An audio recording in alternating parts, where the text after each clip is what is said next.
Hi everybody, it's Lauren and welcome back to my channel. It's been a while since I last uploaded a video, and that's because the last few weeks have been very difficult for me. But I'm on spring break and I'm feeling better now, so I figured this was as good a time as any to do another Hogwarts house book recommendations video. Basically, I'm going to be recommending 4 books, one for each Hogwarts house, based on how I think it fits with the house's traits and values. I'm wearing my Marauders map scarf for the occasion. I don't know if you can tell, but I figured it was very suitable. So the first house up today is Hufflepuff, and Hufflepuff's value justice, hard work, and loyalty. And a book that I thought portrays all of these traits wonderfully is Princess Academy by Shannon Hale. This was a standalone book when I read it, but it is now a trilogy. I've read the second book, but not the third. I strongly urge you to go check it out. They're very sweet books. It's basically a low-key fantasy novel about a girl named Mary who lives in a mining town up in the mountains. And they mine this very beautiful and valuable stone called Linder, and that's their primary source of income, that they trade the stone with people from the lowlands down the mountain. So one day when Mary is 14, a royal messenger comes up with the regular traders to her village and announces that the high priests have basically predicted that the prince's new wife will be coming from their village. And because they can't possibly have such a low-class, uneducated princess, the royal family has set up an academy to teach all of the girls of the appropriate age how to basically be royalty, along with some fundamental education that they would not have otherwise had access to. The tutor that is assigned to them is elitist and harsh and honestly extremely dislikable, and she's trying to prepare the girls for when the prince eventually comes to see them during a ball and chooses which one he wants to take as his wife. I was kind of on the edge about whether this book was more Hufflepuff or Ravenclaw, because the main character is very intelligent and she's very curious, and when she goes to the academy she ends up learning a lot, and when she learns to read she turns out to really enjoy reading and she devours all of the books. However, the main themes in this book are about loyalty primarily. Mary and the other girls have to band together when they're faced with this horrible teacher who pretty much abuses them. They're very loyal to each other and to their village, where there's a very strong sense of community, where everyone contributes and everyone is very hardworking and everyone is valuable. And there are several counts of the main characters working for justice, where they stand up to the traitors or the royal family or their tutor and demand equal treatment. And a lot of the decisions that Mary makes is based on what she thinks is best for her village and for her community at large. And she's devoted to keeping her friends and family safe. This is one of my favorite books of all time. It has taught me so much that I found very valuable being a teenager and then an adult, just being human. I think it's taught me a lot that's really important. It's truly a beautiful story, and I highly recommend anyone, not just Hufflepuffs, to pick it up. So next up is Ravenclaw, which is my house, and I'm very proud to be a Ravenclaw, so excuse me if I'm a little bit biased. Ravenclaws value wit, wisdom, and learning, and it's kind of given us the reputation of being the nerdy house, which I'm not going to dispute, let's be honest, but from where I stand it also means that we value a really good pun. So another book that I absolutely love that I'm recommending for the Ravenclaw house is Pride and Prejudice by Jane Austen. This particular book has a cover based off of the web series Lizzie Bennet Diaries, which is a modern adaptation of this book converted into a virtual web series. It's very entertaining, I really liked it, and the inside cover has a bunch of black and white photos from the series, so go check it out. Anyways, that's why they're wearing modern clothes. If you're not familiar with Pride and Prejudice, it is about 5 sisters in Regency era England who are in their mid-teens to early 20s. The main character, Elizabeth, is the second oldest of the 5, and we don't really know how old she is, which I guess makes sense because apparently it's a thing for ladies not to reveal their age. I personally don't really understand it, but especially in this historical context, it does make a lot of sense because as you got older, you kind of lost value as a woman because your purpose in life was to get married and have babies. There's no getting around that. Anyways, Elizabeth and the other Bennets are not poor per se, but they are in a very precarious situation because since their father has no sons, his inheritance will go to his closest male relative, who is a cousin, which means that the daughters will not get anything if he dies. And if they're not married at the time, then they will be left in poverty. As such, their mother is absolutely obsessed with marrying them off because she's kind of a drama queen, but also is understandably afraid of her daughters ending up impoverished. This is primarily a love story between Lizzie and this very rich man named Mr. Darcy. His name is technically Fitzwilliam, but no one actually calls him that, so Darcy it is. And Lizzie and Darcy have an antagonistic relationship. I'm not going to say anything more because I've already revealed it's a love story, so you might guess how it ends. But also the great joy of this book is going through it. It's wonderfully written. Jane Austen is admittedly kind of the queen of run-on sentences, but one, it was written a long time ago, and two, it's still beautiful writing. Lizzie is something of a maverick of her time because she values her own happiness in getting married over mere practicality, as was very common back then. She and Darcy both grow a lot over the course of the book, and it's absolutely beautiful to watch.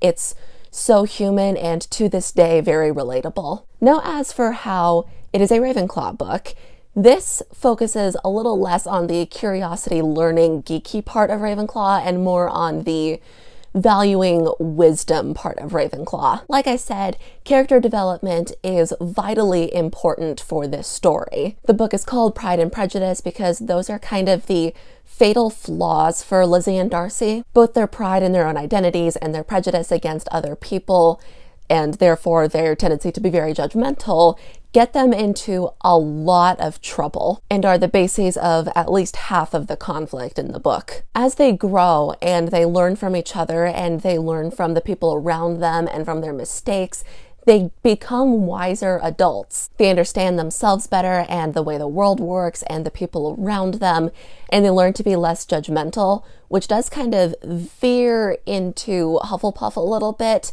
but I consider this in the purview of Ravenclaw because that kind of growth is very indicative of becoming wise to me. Because wisdom doesn't just mean being a philosophical old man with a beard who can tell you all the secrets of the universe. Although I'm not going to deny that's pretty cool too. I consider it wisdom for them to learn to recognize their failings and to learn from their mistakes and become better people because of those experiences. Another big reason that I consider this book very Ravenclaw is because of Lizzie's sense of humor. She is very witty. She's not exactly happy-go-lucky, but she loves to laugh and she's very wry and makes jokes a lot of the time. And she has her own version of 18th century sarcasm that is absolutely delightful when you really focus on it and sink your teeth into it. And also I feel like it's Ravenclaw by virtue that this book is a classic. It has a lot of conversations throughout the book that talk about human nature and have social commentary, and you can learn a great deal about both history and the modern world from this book. I'm not even normally a romance person, just romance for the sake of romance, but it's such an intellectually engaging book and I absolutely fell in love with it once I finally made my way all the way through it. So the next house is Slytherin, which values pride, ambition, resourcefulness, and a kind of close fraternity and friendship that often goes overlooked, I've found, in the Harry Potter fandom. But as I mentioned before in my first video, the first book does indicate this to an extent, and it's something that I've felt corroborated with a lot of Slytherins I've known in real life, is that they have a kind of ride or die tendency with the people that they love. And because I absolutely refuse to let this go, I'm going to read a bit from the Sorting Hat song in the first Harry Potter book here. Or perhaps in Slytherin, you'll make your real friends. These cunning folk use any means to achieve their ends. So in there we've got resourcefulness implied, we've got ambition implied, and in later versions of the song, I guess the Sorting Hat is a he. The hat also mentions that Slytherins tend to be very proud, especially with their lineages. But that first line, I think, is really important. You'll make your real friends. Hufflepuff tends to be considered the friendship house, but Slytherins have a deep connection with each other. Like I said, ride or die. At any rate, after that mini soapbox speech, my recommendation for Slytherin is The Gentleman's Guide to Vice and Virtue by Mackenzie Lee. This book is set in 1800s Europe, and it's about a British viscount named Monty, and he is hopelessly in love with his best friend Percy. So Monty, Percy, and Monty's little sister Felicity are going on a year-long tour of the continent, which, as far as I can tell, basically means that they're visiting as many of the big cities in Europe as possible. Monty has a tendency to get into trouble, the kind of scandalous trouble that is not fitting for a gentleman, and he makes a terrible mistake that causes them a lot of problems during their tour. I think I forgot to include cunning in the Slytherin traits earlier, but cunning is a big part of it. Slytherins are very clever. Along with being resourceful, they tend to be very good problem solvers. This differs from Ravenclaws in that Slytherins tend to be a little bit more practical about their intelligence. Now, I am not going to claim that Monty is practical, but he is very clever. He kind of wastes away because of his circumstances, because it's very easy for him to just not do anything important because he is so privileged and so wealthy, but at the same time, he suffers a lot. But in a lot of situations in the book, he shows this ability to think on his feet when the situation really calls for it.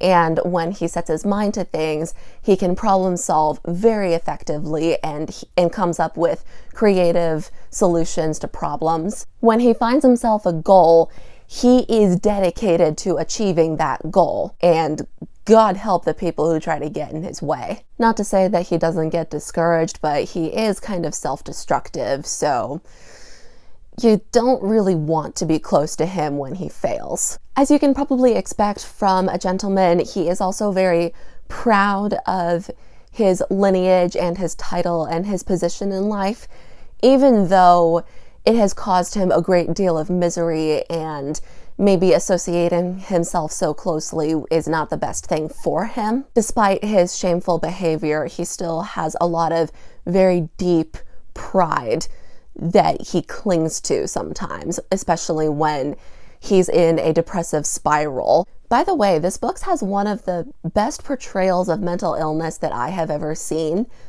Monty, his self-destructiveness isn't just a product of him being a spoiled brat, which, you know, to be fair, he kind of is a spoiled brat, but he also has a lot of internal struggles, and he's in almost constant mental and emotional pain. And even though he can be a little despicable at times, it makes him very humanizing, and you can relate to him a lot. That doesn't have a great deal to do with Slytherin, but this is a good book, and I'm trying to advocate for it, so there you go. Now, who else is clever? Felicity. Felicity is not that much younger than Monty, only a few years at most, I think. But she is most definitely a Slytherin because she is ambitious and very cunning. Felicity has a goal that isn't considered very suitable for young women back then, and she has this very interesting way of getting around that and educating herself, even though no one wants to give her a proper education. I'm not going to tell you exactly what her goal is or how she gets around it, because that just ruins the book, and it's so delightful when you find out. But over the course of the book, Felicity really surprises Monty over and over again with how smart and competent and resourceful she is, and how valuable she is to getting out of all of the problems that they get into. I think in a lot of ways, Felicity is a decent role model for teenage girls, but it is up to them how to apply a 19th century character to 21st century life. Then we have the relationship between Monty and Percy. Percy is a cinnamon roll. I'm gonna leave it at that, but I love Percy. They are incredibly close and incredibly loyal to each other.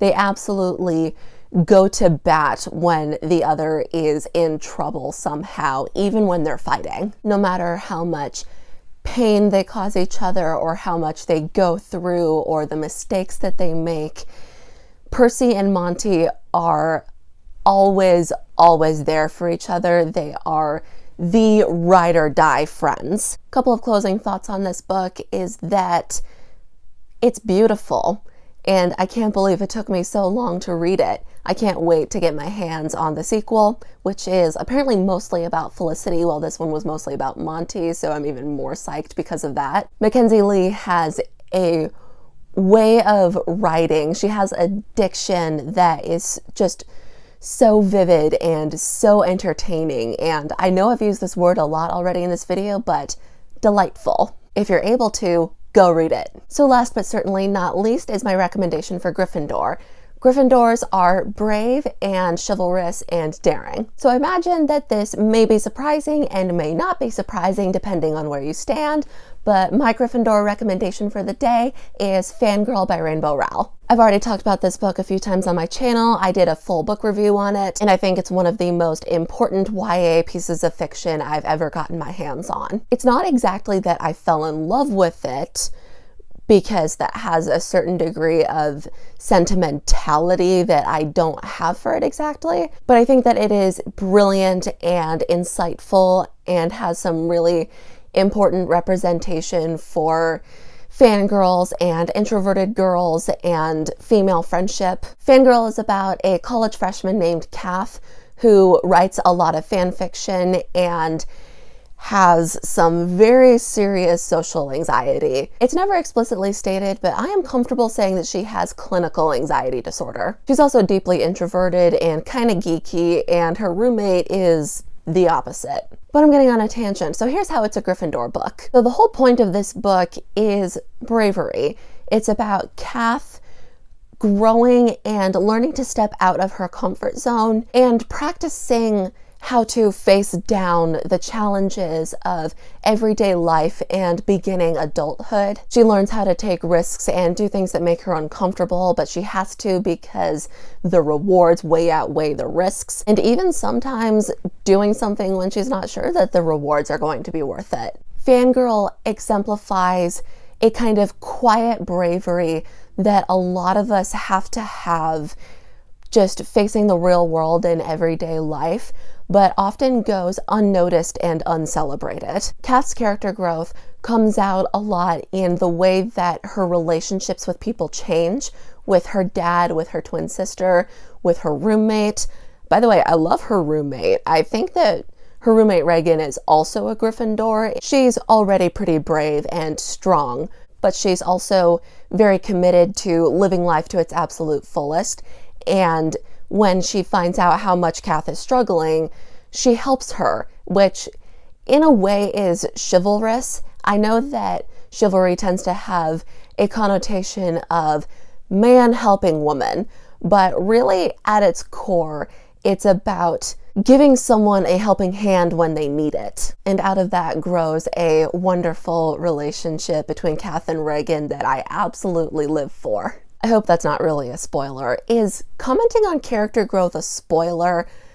I'll let you guys decide, and if it's a spoiler, yell at me in the comments below. At any rate, Fangirl is from Kath's perspective, but she's not the only one who starts in a fearful place and moves into a braver mindset. I'm not going to really talk about who that is or how that is, because I want you to read the book and I want you to enjoy it with as little spoilery material as I can provide. I think Kath herself is kind of a Ravenclaw, but the book is very, very Gryffindor. So thank you for watching the second installment of my Hogwarts House book recommendation series. I am officially turning this into a series. I don't know exactly how often I'm going to do them. I can only really say that it's going to be whenever I accumulate 4 books that I think fit each Hogwarts house. I am so sorry about the delay between videos.